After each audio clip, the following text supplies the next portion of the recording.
Golden Knights having great success so far this year. Does that put any pressure on you guys to succeed in this Who are year? the Golden Knights?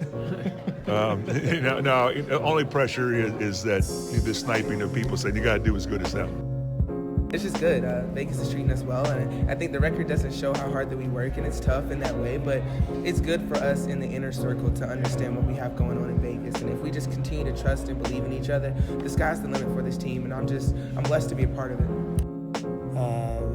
Our expectations maybe at the start of the season were a little unrealistic. Man, we're not even worried about the playoffs right now. What we do is we take it week by week. We gotta worry about next week. You start looking ahead and you start looking over people, you might not even make it. So That being said, to me, Urban Meyer is one of the lowest pieces of garbage there is on this earth. You are tuned in to Straight Bet Sports, live on the Gorilla Cross Radio Network. It is the final day of August as we roll into the fall. It is Straight Bet Sports coming your way here on the Gorilla Cross Radio Network. You can follow them at Gorilla Cross. Also go to gorillacross.com for all kinds of top-notch content across the board. Jose V, the host of the show, not here today. Jose off today, but never fear. We still have it covered across the board. My name's Chris Winn. I'll be in here along with our esteemed co-hosts today as Ian Bradford joins us live as he does every show, every Wednesday. And Brett Lawson also joining us here live in studio as well. You want to know anything about all things combat sports, whether it's football, the gridiron, he's got it covered as well too. So it's going to be a lot of fun. And by the way, guys, a lot going on. We think it's, the dog days of summer. Not so much anymore. Not so much, right? Because yeah, we have WNBA action here in Vegas. You've got game 2 of the WNBA semifinals going down tonight at Michelob Ultra Arena as the Las Vegas Aces are hosting the Seattle Storm. Little bit of a surprise on Sunday in game 1 as Seattle was able to get it done behind Breanna Stewart and Jewel Lloyd having big-time games. They got game 1, so they put basically Vegas in a must-win situation tonight. So we're going to jump into that at the top of the show. But Ian, all kinds of topics as we cut down to the final 53 in the NFL on Tuesday, which was yesterday, of course, and some storylines absolutely that we can break down when it comes to the National Football League. Absolutely. Big names that were cut and released, picked up elsewhere. But before we get into that, let's talk about the Las Vegas Aces a little bit, right? Yep.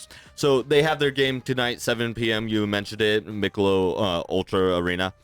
They lost 76-73, right? So, what do they have to do to not only win this series, but win tonight? Because, like you said, it is a must-win. So, do these girls get it done, or are they going to struggle against the Storm again?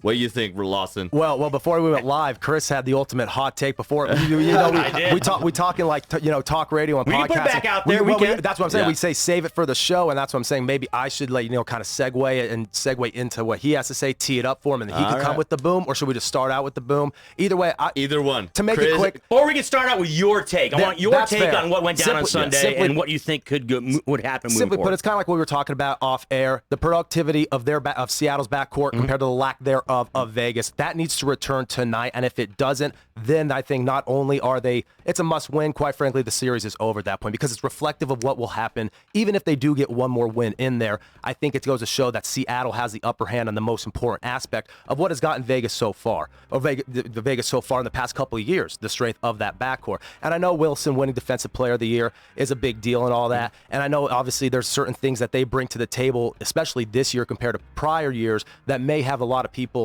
kind of just bullish on them, and they have been all year long. But now that the lights are on bright and we're in this playoff atmosphere, even with the emotional overtones of Sue Bird and everything like that, just everything surrounding this WNBA season, it just kind of seems like this is a spotlight where Vegas's stars need to score, and we need to see that early on tonight. If it doesn't happen, they're in a tough spot, and I think that is the simple way to look at it, but it's the do or die way as well. So if I'm Becky, I would definitely hit home with the fact that last year we've been here, we've been here before. This we've isn't a been stage in the we don't know. semifinals, Yeah. and last year we lost, right? So that bitter defeat, I am hoping that it kind of spurs that energy that we need from them, especially the starters tonight.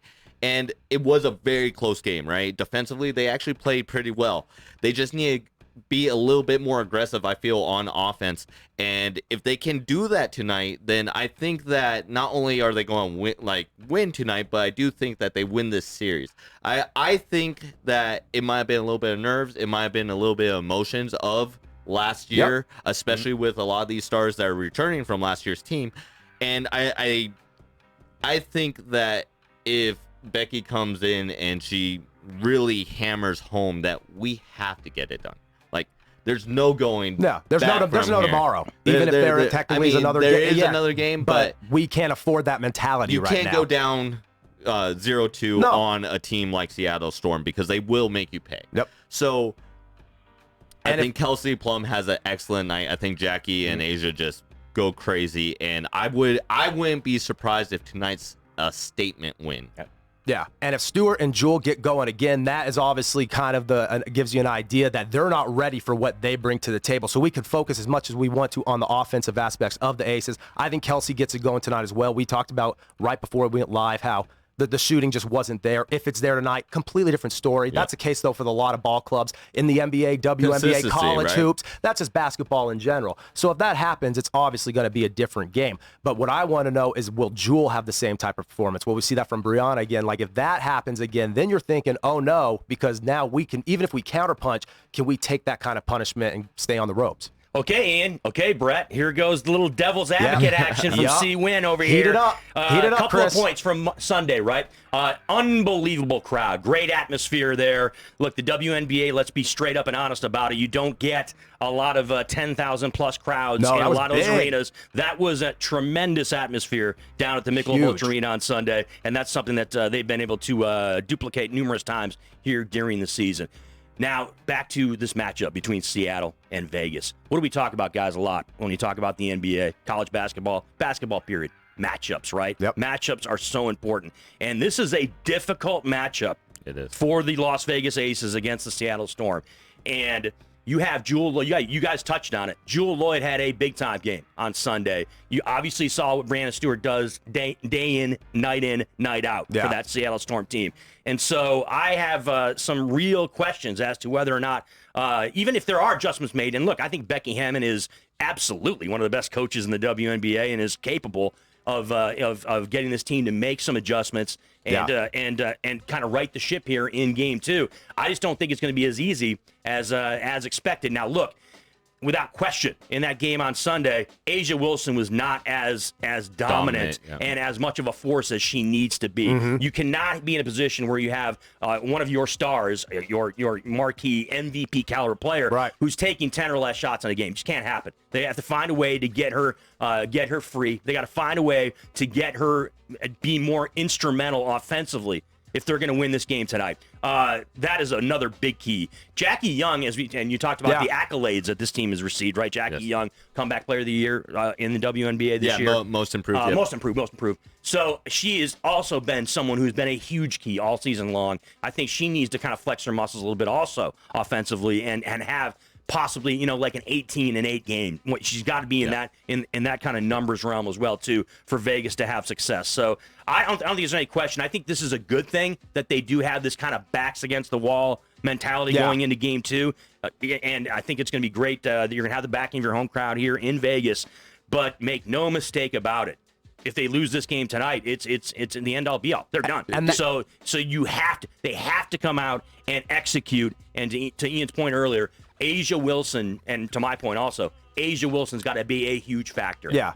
Otherwise, they are in deep trouble. And that's why, like, if it's not to cut you off, Ian, but it's like the classic, analogy in combat sports: styles make fights. It's the same exact thing, because if we see something similar to what we saw a couple of nights ago, then it's no longer, sure, the emotional aspects have a lot to do with it. Maybe it's the nerves or the jitters, them overthinking it, the fact that Seattle just came out and hit them in the mouth. Then it's not so much that as the fact that Seattle is just a bad matchup for Vegas. And if that's really, I think, what we'll find out through when the clock hits all zeros tonight. And one more quick point too, Ian, to use a Vegas term, Seattle's playing with house money. They came in here. Yeah. You're looking to get a split, right? Easy. And we in the post-game press conference on Sunday, the coach talked about this. How you look, obviously we want to win every single game, but she was absolutely, she had you could tell she was happy that they took game one, because they were going to get at least a split. So they are absolutely. I mean, they can play free. They can just play. I'm not saying they're going to be in a position to give the game away or anything like that. Yeah. But they're not going to be on. They're not going to be tight.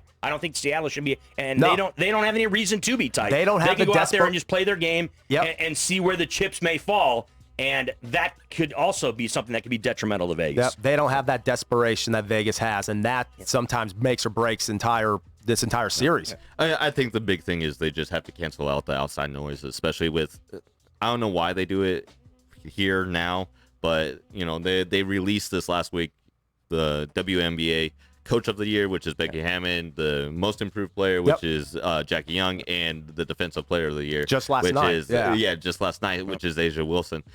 You just gotta have to cancel that out. Accolades are great, but it's a team sport, so you have to actually just buckle down and do your job. So I think they get it done. I think that they cancel out outside noise. Becky handles that group, and on to the next one, right?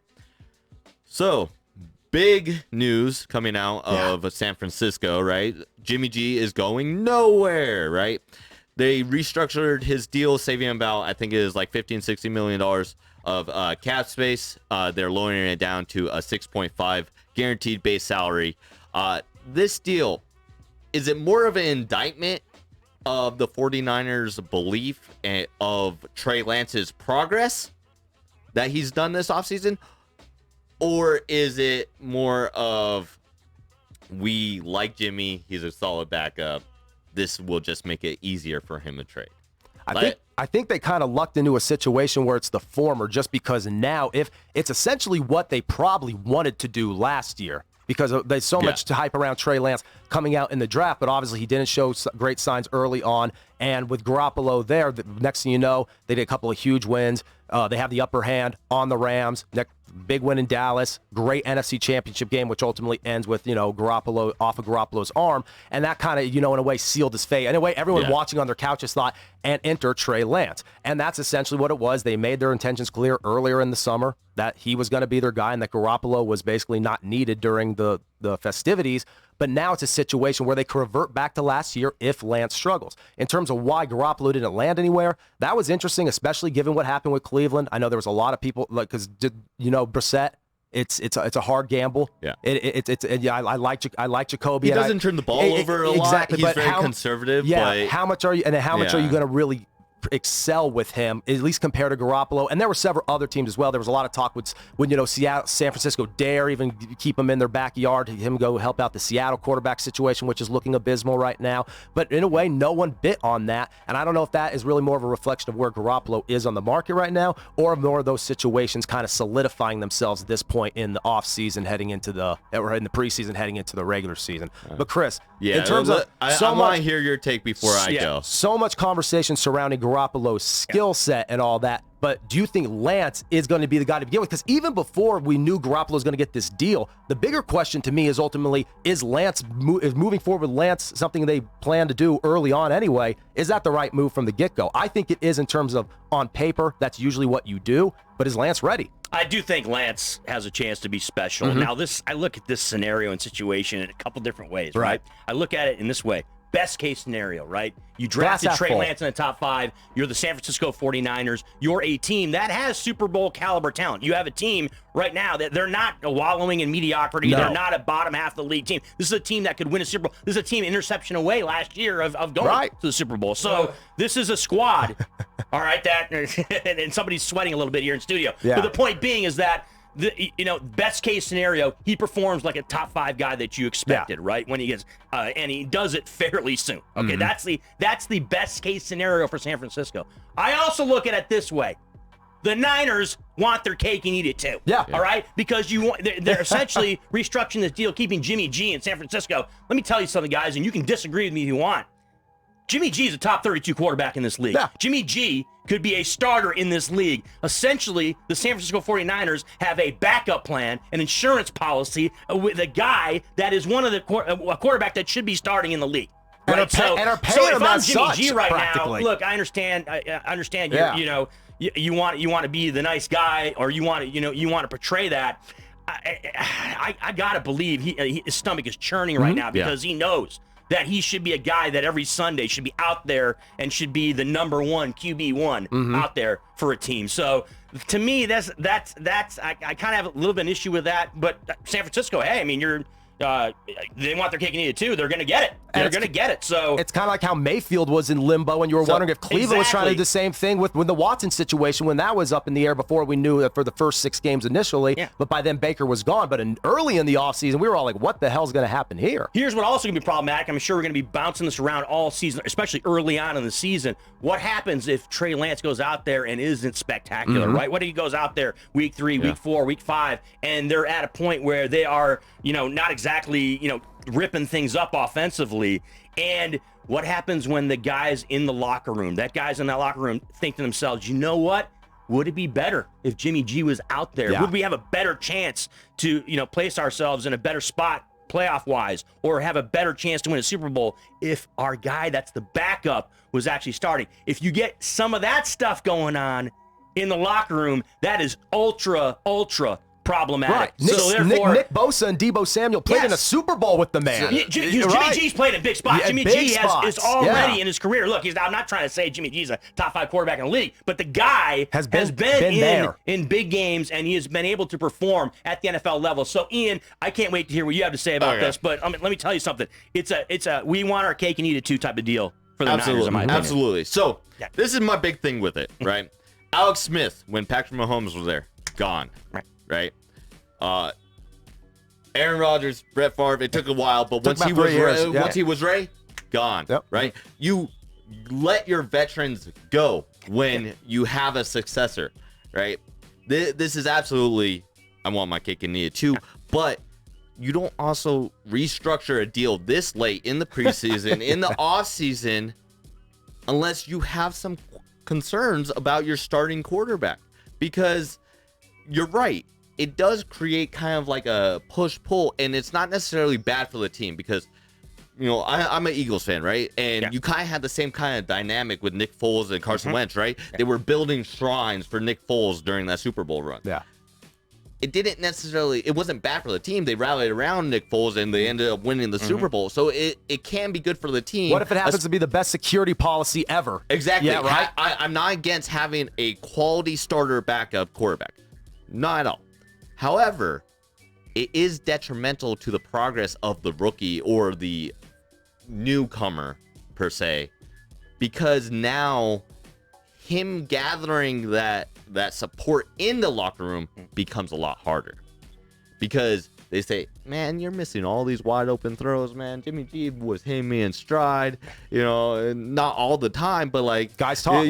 Guys talk, right? They're going to be, if they start losing games, there are going to be those conversations outside of the locker room with locker room guys that are like, hey, man, you think Jimmy would have won us? Like, no doubt.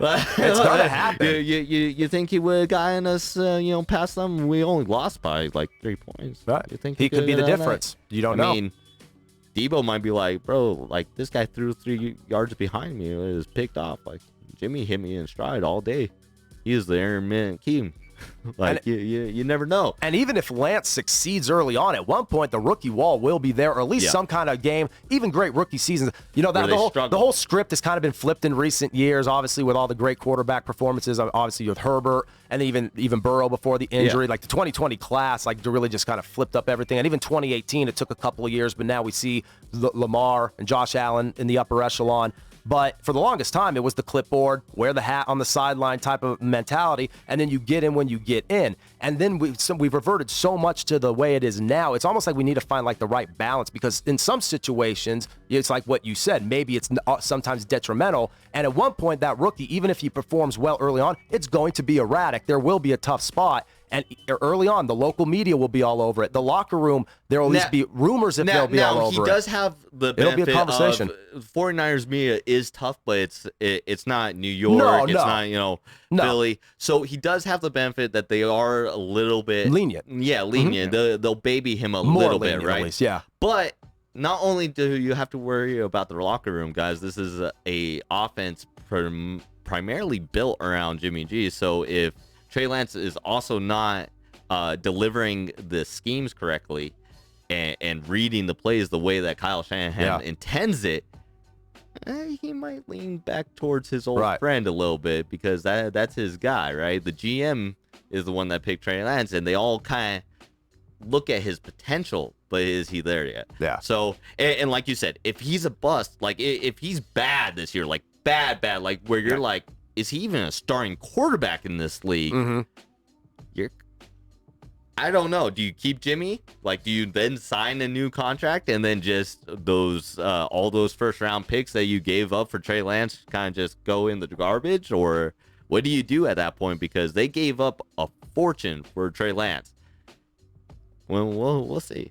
Hey, there is a long line, guys, of quarterbacks that had big-time hype, that had expectations, drafted in the top 5, and did not pan out. So it's not like it'd be just unbelievable if Trey Lance was one of those guys. And but as where we sit right now, before the season's even started, the expectation is positivity, right? You're thinking absolutely. about this whole idea, and this is another take I think I find ridiculous. People go out there and they say, well, the Niners will look smart because what if Trey Lance gets hurt? No one ever plans on your star quarterback. Let me tell you something. And by the way, also, Brett, how about this? How about this?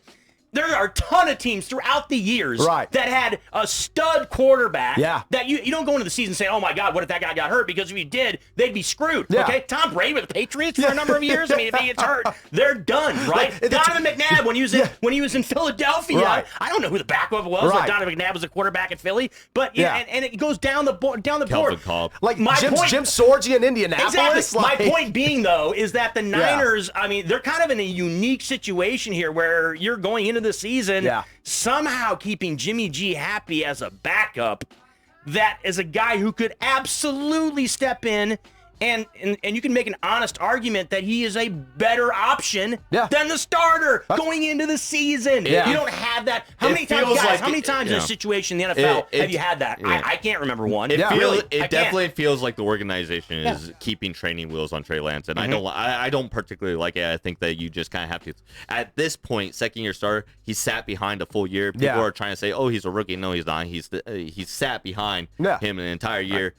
It's like Tagovailoa in Miami. It's the same type of thing. Like you just got to rip the Band-Aid eventually, and now they're finally going to do it. San Francisco seems intent on doing the same thing. Usually, it takes about 3 years for a starter to just Justin Herbert, Patrick Mahomes. They're exceptions to the rule. Exactly. Usually, it takes about 3-4 years for you to fully know what you have as a quarterback, especially these young talents. So, to me, it's just training wheels. I don't like it.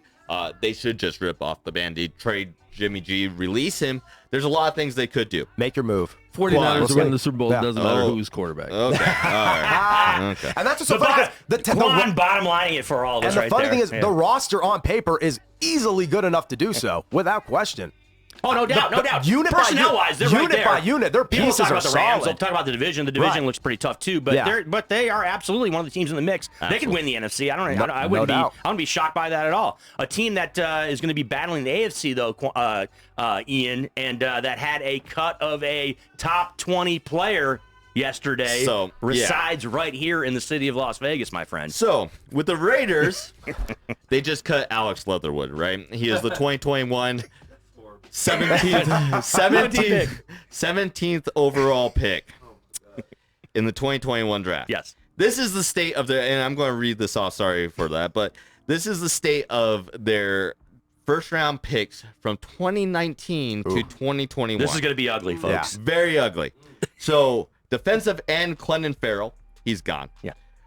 Running back Josh Jacobs and Abrams, both fifth-year options have been declined for 2020, so they're not bringing them back, or they're on the fence. And they're on the fence. They're trying to see it's a make-or-break year for them. 2020, Henry Ruggs, as we all know, he'd been great if he just didn't drink. And then you have CB Damon Arment, who he likes to threaten fans on Instagram. Would be great if he put the phone down. Yeah, exactly. Both waived off-field incidents in 2021, and then now Alex Leatherwood. Massive, colossal failure by Mayock and Gruden. My question is, has there ever been, we won't say ever been, in modern day in sports, is that the worst GM-coach tandem that has existed?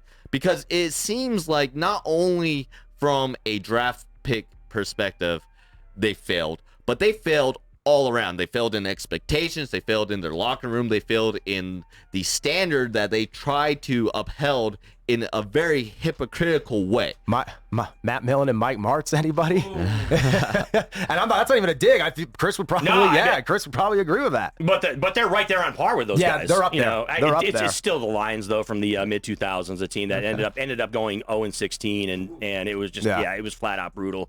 But even some of these Dan Snyder teams. This whole thing regarding Leatherwood, and by the way, what Ian just pointed out as far as the draft picks in there, you know what this is all about? This is all about a transition, right? Oh, absolutely. It is a transition from the Mayock Gruden era, which was, as you just pointed out, was awful. Yes. And I think John Gruden's one of the more overrated coaches in the history of sports, not just the NFL.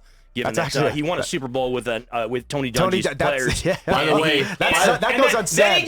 That goes unsaid far too often. Then he gets $10 million a year to come to Vegas or to go to Oakland and then come to Vegas as a head coach. And 10-year, $100 million deal. The guy deal. had been out of coaching for a while. He'd been up in the TV booth for a while. I mean, it was just the whole thing was preposterous, and I think it's kind of an indictment of Mark Davis. But I digress. Going back, it is a transition. It is now a transition to the Patriot 2. Okay. You got the general manager now and the head coach coming in and basically saying we're doing it our way, and we're going to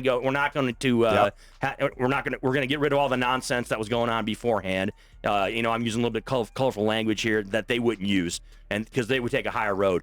But it is absolutely a transition into a new era, and they're trying to go about it their way and do things that they believe are the best way to do it for the organization.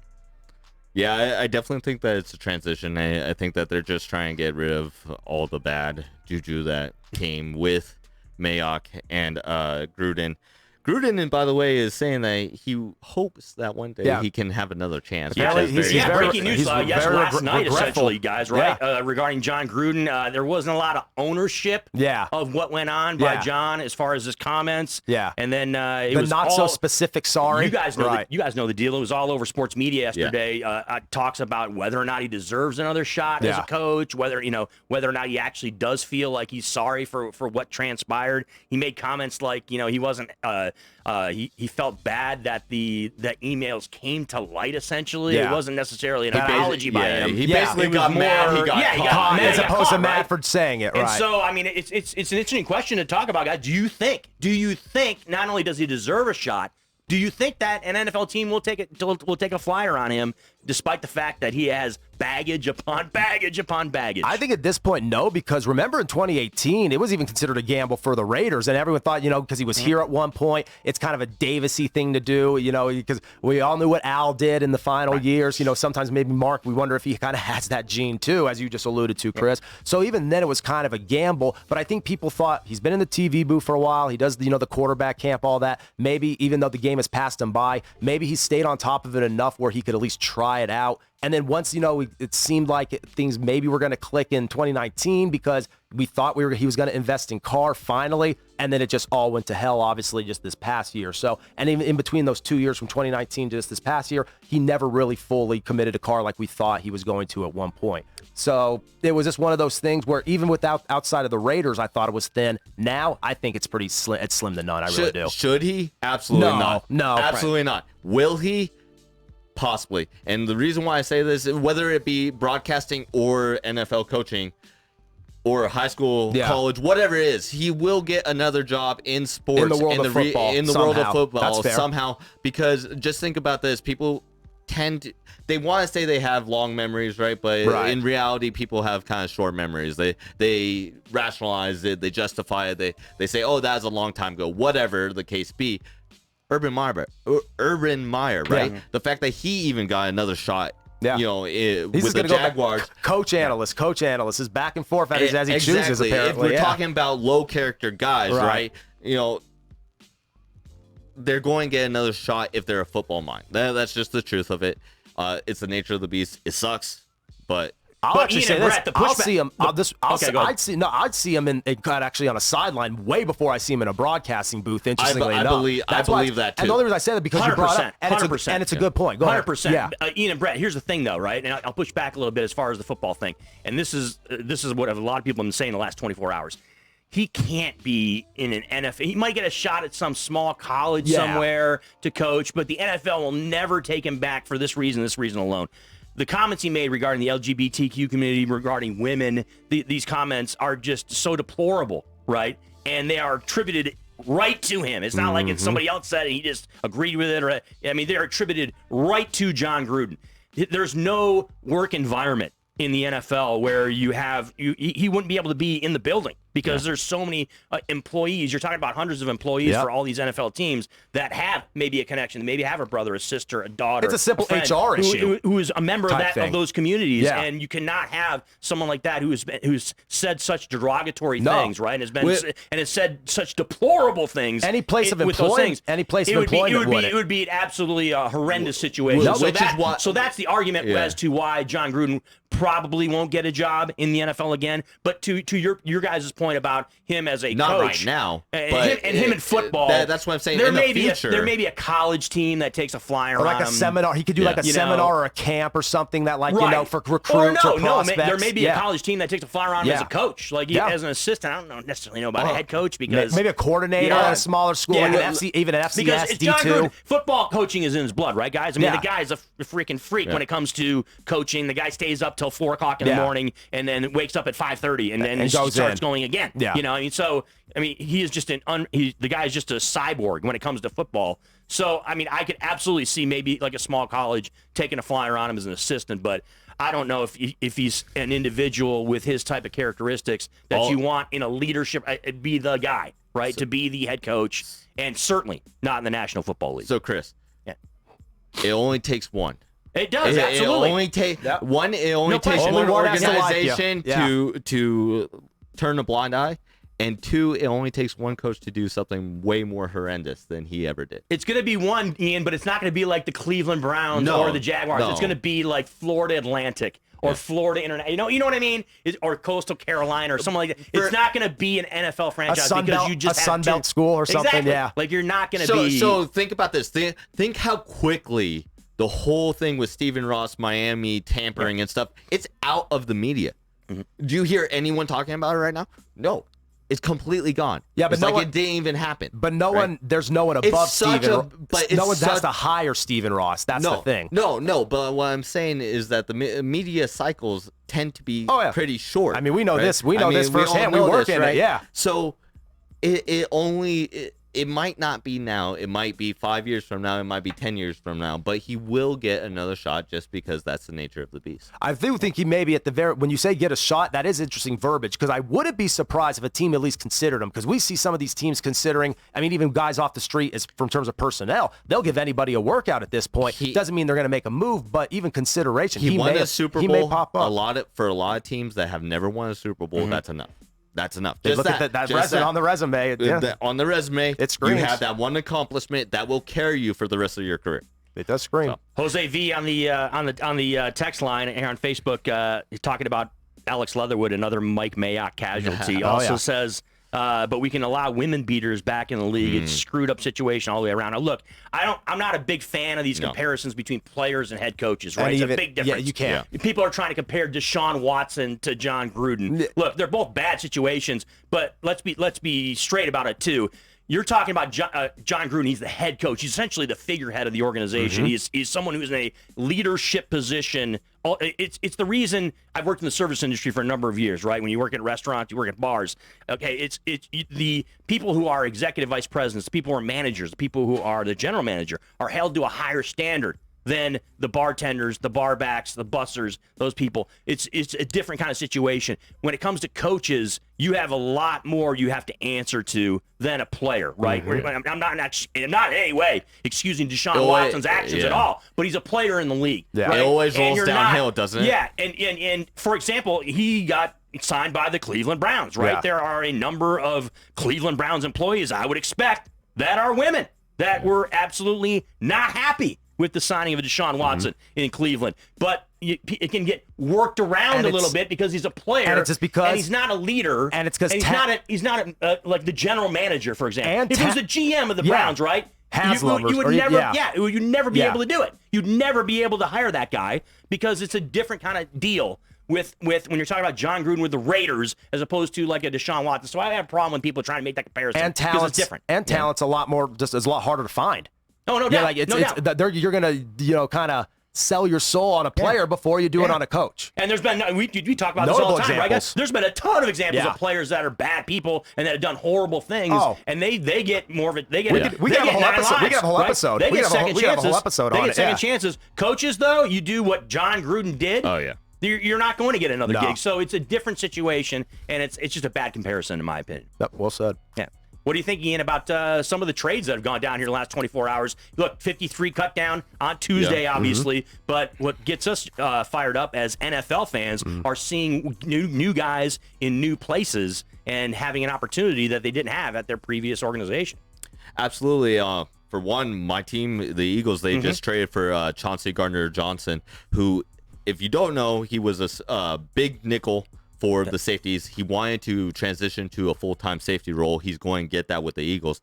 He's 24 years old.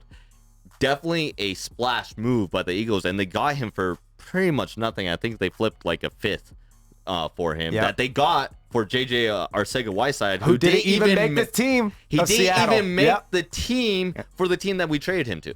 So and now you're free of Rieger. Like, the Eagles are just cutting the baggage. And then we, to me, for the Eagles and Howie, this whole offseason has been a lot about making right. Because if you really look at a lot of the moves he made, and he's made a lot, probably more than any team in the league this year. Yeah. He's made a lot of them. If you look at the people that he's brought, a lot of them were connected to the Eagles pre-draft. And a lot of them been scouted. So I think a lot of this was correcting some of those draft picks that he whiffed on. Yeah. You know, I know they wanted A.J. Brown. He went a little bit higher than they were able to. J-Jaw, they wanted to kind of get rid of him. It's like a full circle type of thing. You know, Hassan Reddick, they really liked him. Were linked to him. They didn't pick him. Even Kazir White, they were scouting out. And now they're saying that with Chauncey, that they would actually they scouted him as a safety coming out of Florida. So a lot of it's righting his wrongs, I believe. But you also have interesting cut, right?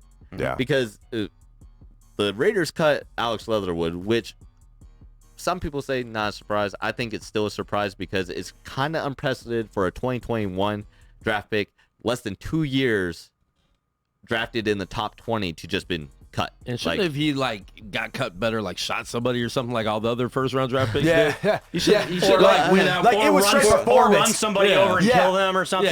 You just did it because you sucked. To be cut just because you couldn't play. You couldn't play the position. However, I also think that they were playing him out of position. I think that they need to kick him inside. Yeah, I think he's more equipped to be a guard than a tackle, and they kept on trying to make him a tackle. Both on they tried left tackle, they tried right tackle. Yeah, I felt he was more of a guard, but they don't have a lot of depth on their offensive line, so they kind of tried to treat him like a plug and play. I never felt like he was a plug and play. I thought they reached for him, but I don't think you don't cut second round picks that you picked last year. It's kind of it just doesn't happen. You're right. You would have thought that.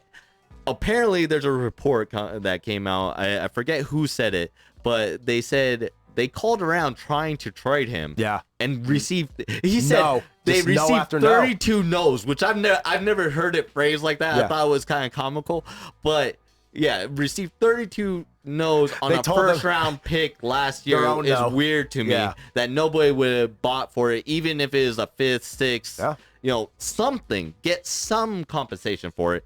But the Bears picked him up. How kind of bailed out the Raiders because they're on hook for like $8 million dead cap money, and this I think frees up about 5.5 ish. Yep. So another surprise, and this is my last big surprise, was that Trey Sermon was released from the 49ers, and he's a 3rd round pick.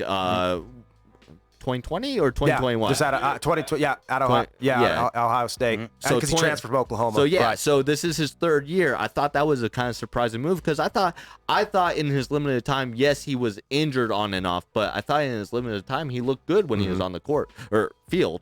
So I don't know, that kind of surprised me. So, guys, a couple of quarterback scenarios that have played themselves out here in the last week or so. I don't think Ian and you and Jose got a chance to talk about this last week. Geno Smith wins a job in Seattle over Drew Lock there. And then, of course, Mike Tomlin, head coach in Pittsburgh. Yeah. Keeping it close to the vest, guys. Hey, Classic not Tomlin.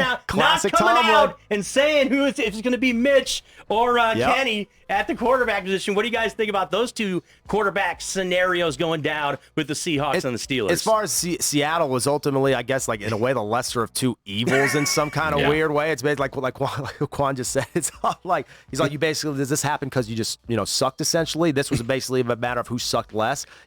I know when talking about NFL, it's still got to be nuanced because even the worst player on a 53-man roster, these athletes are world-class athletes. Even if you're a practice squad, you're better than pretty much 99% of the world. And if you follow college football, especially with some of the matchups, we're going to see some great ones, some marquee ones, but we're also going to see some, really lopsided ones here in week 1. The gap in college football, if you watch that and then compare it to NFL, the gap, major. the 1 through 32 gap is not as big as people like to make it seem. But even so, it's pretty abysmal, as Chris alluded to earlier, in Seattle as far as that quarterback situation. It's a mess as far as either way. At one point, I'm sure Drew Lock will have reps. They'll go back and forth at some point this season. But as far as Pittsburgh, at some point, it's going to be Kenny Pickett. And I don't even necessarily think Mitchell Trubisky is going to even play that poorly and lose the job right off the bat. I just think at some point, it's going to line up where Pickett will get in, and it'll eventually sway that way. Because that's how it was initially with Los Angeles a couple years ago. It took a needle going, into Tyrod Taylor in an awkward way,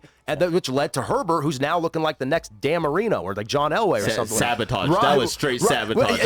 Well, they knew what they had in Herbert. They were like, all right, bro, here's a painkiller to your ribs. Yeah. So and that was like a scary story when it first came out. But absolutely. you see what happened, and you're like, I hate to say it worked out for the better, but it did in a way. They got to see a first look against NFL defenses really early with Herbert. And I think that's kind of going to happen. Trubisky, I don't even think will necessarily be horrendous because, for one, he's just in a better situation than he pretty much ever was with Nagy in Chicago. I know Pittsburgh has a way to go from what they were, but Trubisky now isn't that much worse. Probably is actually a little bit better than Ben Roethlisberger last year. Oh, absolutely. So there you go. In my mind, no doubt. So it's an upgrade either way. The reason why is, I've been calling for Ben Roethlisberger's head for like 3 years because the guy can't. It was ever since his Tommy John surgery, he just could not push the ball past 15 yards. I made the joke always that he couldn't even hit his shoelaces. So, and there's one time where it literally looked like he was aiming for his shoelaces. Trubisky is in a better spot per se, but this is interesting because this is speculation, right? Because Tomlin has never really had to deal with this, at least in the public eye for us, ever. Yeah. So, he's had Roethlisberger the entire career, right? So it's very interesting dynamic. I feel like Trubisky is going to start only because Tomlin doesn't necessarily like mistakes, right? So I think that he wants Pickett. I don't think it's that he doesn't believe in Pickett. I think it's more of he wants Pickett to know the ins and outs of his playbook completely before he actually puts him against real NFL defenses. And I think that come week six. It could be earlier, it could be later, depending on how Trubisky does, right? Yeah. But I want to say week 6 through 8, look for a change in quarterback if Trubisky is the actual quarterback to start. I wouldn't be surprised if this Pickett is in there by the second half of the season. Straight Bet Sports coming your way live on a Wednesday, final day of August. Chris Winn in, along with Ian Bradford, as well as Brett Lawson. Thanks for everybody chiming in on the line. We got Donnell, Goose Thomas, always chiming in. Love it. He says I'll be there tonight. Aces win tonight. They played terrible and only lost by 3 guys. Thanks to Jose and also to Eddie Martinez chiming in, also saying Ian would talk about his Eagles first, of course. Of course, you got to talk about the EAGLES. Hell of an offseason. And I do like how you phrase that. Jalen Righting Hurts, wrongs. guys, Jalen Hurts is being hyped up, and I think rightfully so, given what he was able to do last year as a dual threat quarterback. Yes. Right? And the numbers he was able to put up. This is a quarterback that I think has a opportunity to bust out and be a big-time player in this league. Ian, this is Eagles squad that in that division where the Dallas Cowboys continuously get overjuiced left and right. A team that hasn't been relevant since 1995 when I was back in college. They haven't been a team that in any NFL regular season and postseason that have been relevant since then, and they're getting juiced up. Nobody's really talking about the Giants, and rightfully so. And the Washington Commanders. That's the quarterback situation. Defensively, okay, but they have offensive issues there. This is the Philadelphia Eagles team that is poised, Brett, right? Without question. That could absolutely make some noise in the NFC. They're one of the better rosters in the entire conference. They could be like a dark horse for at least a solid run where not even that long ago it seemed like they were kind of in the back of the pack. Yeah. What they were able to do throughout the spring was pretty impressive. Their rookies really shined in the preseason, which is what you like to see. On paper, it's there. So far to the eye, it's there. They're going to be dangerous. It's going to come down to Jalen Hurts, who I think at this point in time, as long as we know what he is as a quarterback, I think the expectations will kind of be catered to that. I know in Philly it's tough, whether the fan base and the local media, it is, but I think Jalen has enough of the intangibles where the people around the culture, the people within the culture are going to invest in him. I think there's something about Jalen coming in and handling that situation the way he did in late 2020, right? And that big win against the Saints, the way he kind of handled that, I think that brought a lot of belief. And I think the ups and downs of last year kind of were the humble stages. And now here he is poised to at least have an opportunity to break out and kind of change the conversation surrounding him as a whole. So I've thought about this a lot. Yeah. Obviously, I'm an Eagles fan. It is my team. I try not to homer too much, but I do look at it objectively, right? So Hurts is a solid starting quarterback as is. Yeah. Right? I don't think the pressure's on him. And you mentioned the intangibles. The whole team is behind him. The coaches are behind him. One of the highest character individuals I have ever seen. You watch interviews with him. He has a master's in communication. It shows. And I really like him as a person. Yeah. He's a great dude. Yeah. From what we can see from our perspective. And personally, people are down on him, but like, even in college, he showed a lot of talent. It just was raw talent, right? Like, if any other pocket passer, right, had at least close to the intangibles of Jalen Hurts. And like the resume, as far as appearances, I don't think this would be such a big deal. Also, Philly media is rough. I get that. But I actually place a lot more pressure on Jonathan Gannon. And this is the reason. Most of the additions outside of A.J. Brown, right, have all been on defense. Howie has put together a team where it's, Jonathan, you said that you have a multiple schemes last season, but it's heavy personnel. Well, I'm going to get you that personnel. We'll see. Interesting enough, Vic Fangio has been to a eye-popping he has attended an eye-popping number of Eagles practices this offseason. Even in Miami, he even traveled to Miami to watch those joint practices and was talking to the Eagles. I have a feeling that there's a possibility, because the Eagles do this all the time, where they secretly hire a consultant. I wouldn't be surprised if Vic Fangio is a consultant, and whether or not Gannon does great, because if it does great, he's going to be a consideration for a head coach. If he does poorly, he's also gone, because there's a lot of other defensive coordinators that are proven in this league. So with the talent that they have, it's basically you either win us some games or you're out. Yeah. And I think there's a lot more pressure on Gannon than Hurts. Now, if Hurts regresses, that's a different story. But I think if he just stays the same and Gannon progresses, then they can easily make some noise. It's not as much of a make or break type of situation for Hurts just because he's a little bit more rooted.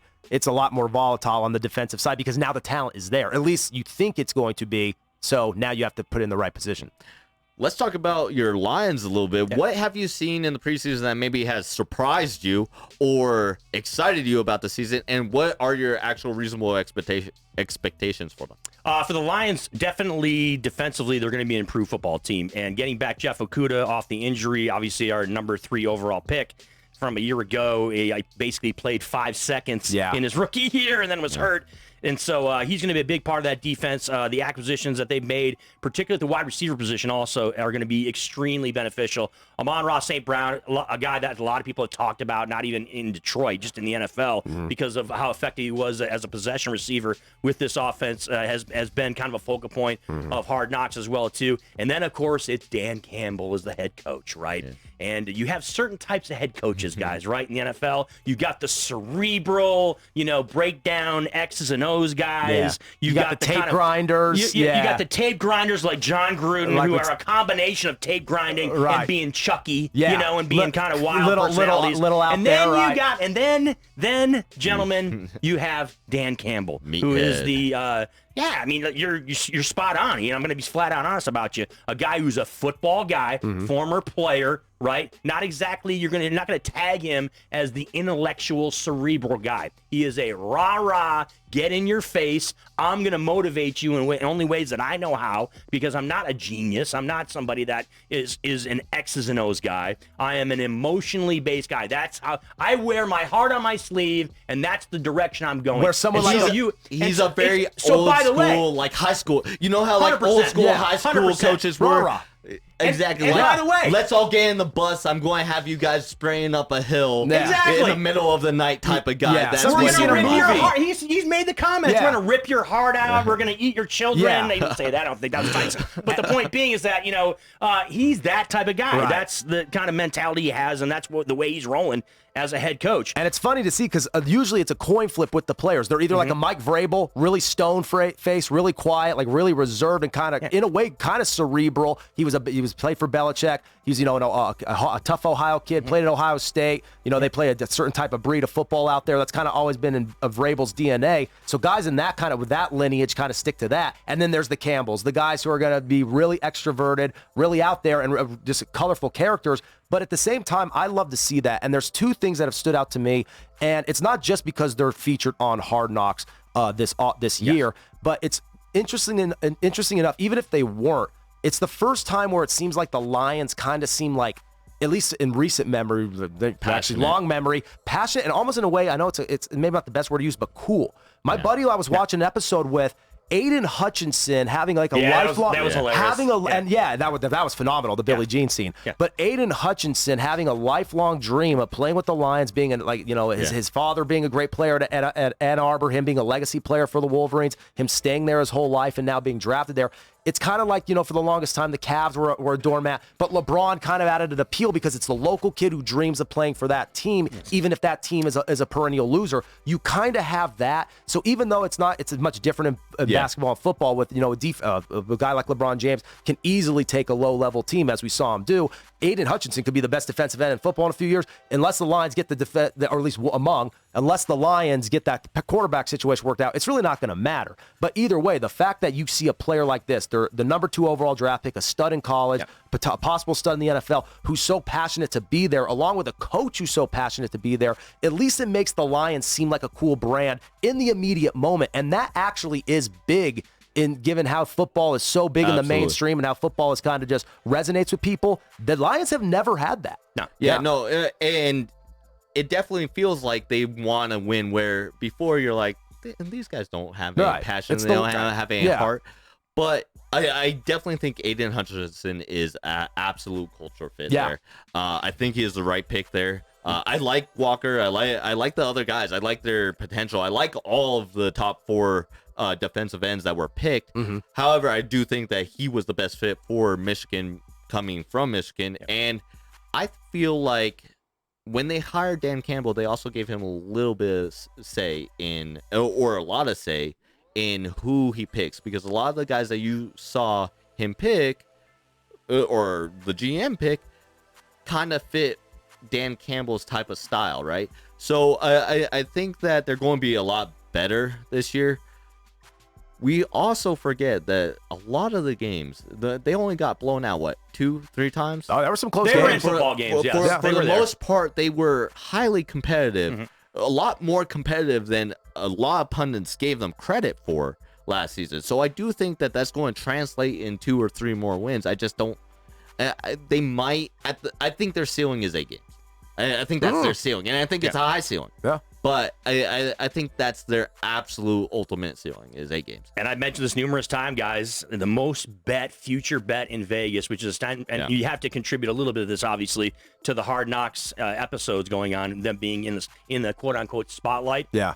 Detroit Lions over as far as wins in this season. So you do see that. But look, I'm a lifelong Lions fan. I've been following the Lions since the late 70s, early 80s, back when Gary Danielson was the quarterback. Yep. And Billy Sims was there.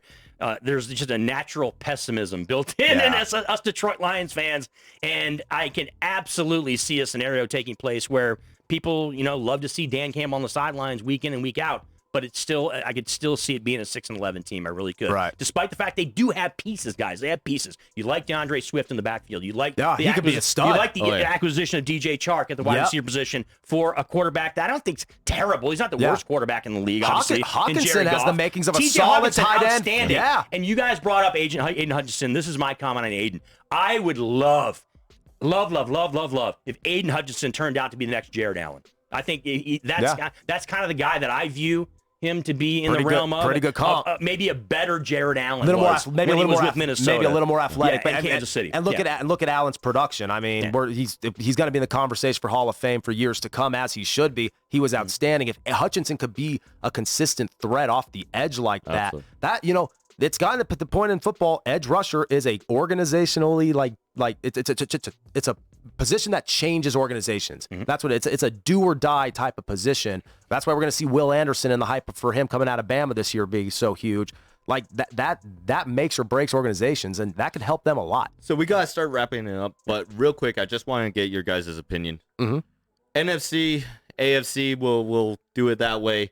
What's your sleeper team going into the year, and sleeper team? I'd say, I know it's hard to say as a sleeper team because they had such a big offseason, at least, from draft onward, but I'd probably say Philadelphia just because so much of the conversation, at least right before those moves, it was like the flip just switched. But so much of what Philadelphia's going to succeed on is the core nucleus that was already there, which is kind of showing that they've kind of been reloading from what they were a few years, not 5 years ago at this point, but we saw what Roseman was able to do in 2017, got a little shaky in the years between, as you mentioned, and they're amending that. I think Philadelphia, but also with the expectations not being too high, not being a Chargers, Rams, Buffalo Bills type of high either, that still kind of categorizes them for me as a sleeper. My team, guys, is a true sleeper, and it's coming out of the NFC South, and that's the New Orleans Saints. That's a good one, too. Gotta love the, obviously, drafting the likes of Chris Olave, who I think can be a big-time player and much in the same vein, and get a lot of the hype that happened in Cincinnati last year, obviously, with the wide receivers there. I'm telling you, this is a team that if Jameis Winston can just have more touchdown passes than interceptions this year, and can kind of have kind of I don't even know if bounce back's the right way to describe it when you're talking about Jameis Winston, but if you can just kind of right the ship there and be and they get out of Alvin Kamara what they need to get out of him, and defensively they're able to kind of hold down the fort, I think New Orleans absolutely could be a sleeper. And I'll give you one more that's probably a little bit more of a sleeper than Philadelphia. I'll say Indianapolis, just because the core pieces they have there are so good. They don't have a tough landscape in front of them. Both Indianapolis and Jacksonville could actually look. Indianapolis has kind of had some core pieces there. Jacksonville, I think, is going to look drastically improved. The AFC South could have two teams out of it that I think are battling that. It may be a more fun and a tighter battle than a lot of people anticipate. Brett's going AFC, though, right Yeah. there. Yeah. You want to talk AFC? Yeah. The AFC's loaded, too. Yeah. So yeah. It's funny that you say that because before we get into you guys plugging your own socials and everything and us getting off air, real quick, tight ends actually are my sleeper team. I think that a lot of people saw the A.J. Brown move and they're just discounting them. But if you actually look at the way that the rookies that they picked have been performing, yes, Treylon Burks has some stamina issues and asthma issues. If he can work those out, and then you have Kyle Phillips, who I think is the absolute stud of a receiver, they have some talent there, and a lot of people are sleeping on the fact that they did pick up Austin Hooper. Now, Austin Hooper didn't live up to expectations in Cleveland. However, he was a very good receiving threat, receiving tight end for the Falcons. So there's a chance there that they could be a lot better than what the expectations are for them and could mess around and actually win that division. So, Chris Winn, real quick, give us your socials, Brett, and let's go. Always great joining Straight Bet Sports with you guys, sir. Brett and Ian and Quan as well, too. You can find me at Christian Winn on Twitter. Also follow me at Christian W. Winn on Facebook and also CWin77 over on Instagram and all over the airwaves when it comes to sports radio here in Las Vegas, from KDAWN to Fox Sports Radio here in town. You can follow me on Twitter at Brett Lawson LV, as well as Instagram. And similar to Chris, also do some freelance work, some contribution. Actually, that's where I first met Chris back in the interning days. But yeah, me as well. And also for a local digital network, radio and television, online, Go Live Vegas. You can catch me there every Saturday night at 6 p.m. I also have some other projects with that network upcoming, so I'll keep you posted on that. And again, just keep the follow on Twitter, Brett Lawson LV, College Football Among Us. So I will be very active come this Saturday. And as always, _sports, as well as Straight Bet Sports. Follow Gorilla Cross Radio. We're here every Wednesday, 4 p.m. Pacific Standard Time. Tune in every week. Guys, please, next time, chime in. We always appreciate calls. It makes the show go so quick, and we really love answering your questions. So please chime in, tune in, tweet, retweet, subscribe, notifications on, all that good stuff, and we will catch you next week. Later.